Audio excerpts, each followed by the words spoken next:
Doug Shelley, Emily Privat has been living in San Juan, Puerto Rico with her husband and 3 kids for the past year. This is their first hurricane, and she tells me they're waiting out the storm hunkered down in the 4th floor of their apartment building.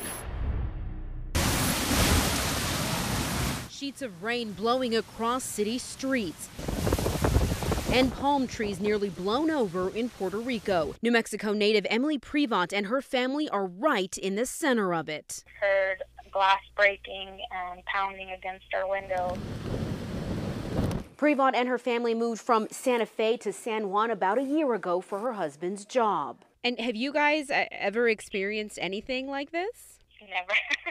Coming from New Mexico, definitely not. She tells me the power went out at 11 o'clock this morning. Her family is waiting out Hurricane Irma on the 4th floor of their apartment building, hoping floodwaters don't get high enough to reach them. We're camped out in the hallway with rope and every tool that you can imagine. This mother of 3 tells me she's trying to stay calm in the face of this devastating storm, but it's not easy. I've been crying on my husband's shoulder every now and then, but I'm just trying to protect my kids. And she tells me it's been hard to follow local TV news in Spanish. 185-mile-an-hour winds. So even from nearly 3,000 miles away, she's turning to a familiar face. I'm literally watching your news station while she waits out Irma.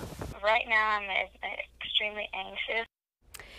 And tonight, we also received a photo from Joy Silva in Belen. This is her son, Joshua Ortega, and his fiancée, Tabitha Zamora, who are also in Puerto Rico tonight, waiting out the storm. Sandra Ramirez, KOAT, Action 7 News.